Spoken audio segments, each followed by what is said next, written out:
Hey there, so this week for Making Messes, I just wanted to teach you one of my favorite recipes that I make for the kids in order to get them to eat protein. They don't normally like having too much in the way of protein. So one thing we do like are hard-boiled eggs. A lot of times, traditionally with hard-boiled eggs, and I've made them like this before as well, but you put the eggs in and then bring the water up to a boil, and once the water is up to a boil, you put the lid on and turn it off and let it, sit in the water. No, I'm gonna show you today a different technique that I think you're really gonna like. Okay, so this is how you do it. You actually boil your water first, and then we're gonna put the eggs in. And so what I like to do is use one of these guys if you have it, and I use this when I'm frying stuff as well.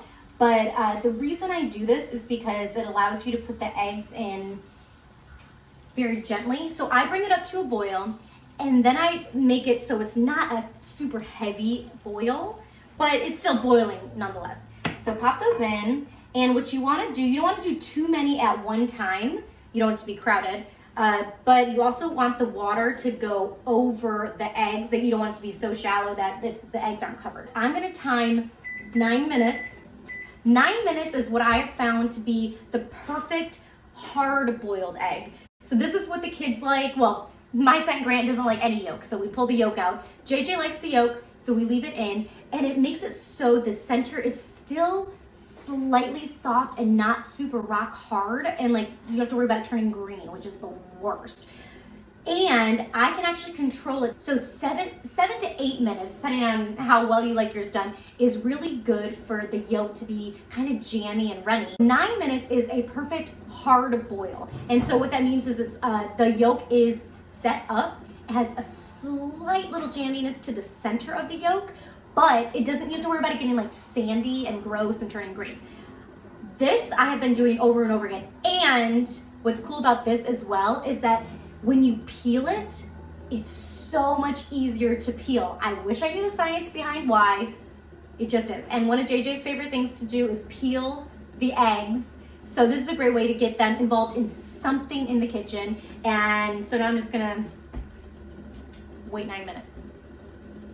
Okay, so it's been 9 minutes. I have my bowl of ice, and I'm just gonna take these out and put them in the ice. And obviously what this does is it stops the cooking, because if you don't do this, they will continue to cook, and that's where you could potentially have the overcooked or green eggs, which nobody likes. So then I'm gonna add some water to this and let it sit for a few minutes and then eat them.